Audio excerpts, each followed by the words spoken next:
le docteur Fabien Schinazi, je suis médecin biologiste et j'ai dirigé pendant 30 ans le laboratoire d'hygiène de la ville de Paris et je suis membre actuellement du Haut Conseil de la santé publique.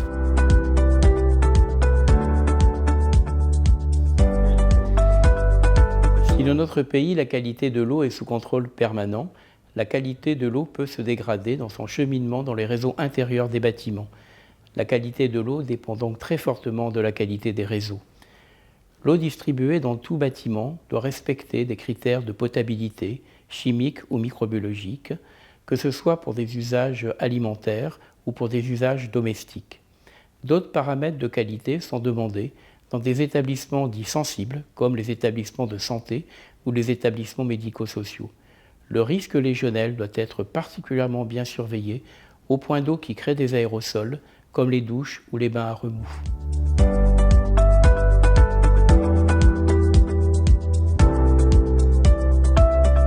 Pour répondre aux critères de qualité de l'eau, il est nécessaire de rappeler les 3 moyens de prévention de la contamination microbienne de l'eau des réseaux.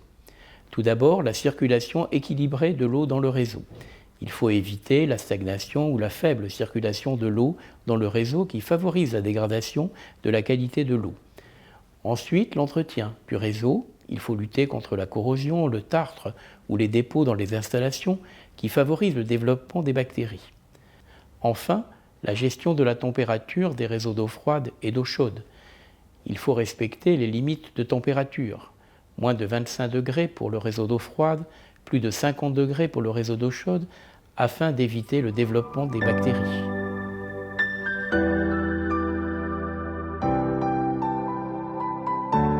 Lors de la conception des réseaux intérieurs, il faut être très vigilant sur les points techniques qui peuvent être à l'origine d'une dégradation future de la qualité de l'eau.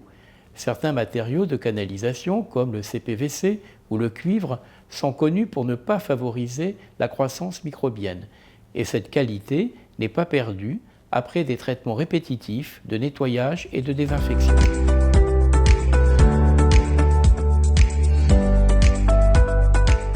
Le responsable des installations doit mettre en œuvre un programme de surveillance de la température et des paramètres de qualité de l'eau afin de s'assurer que les objectifs chiffrés sont bien atteints.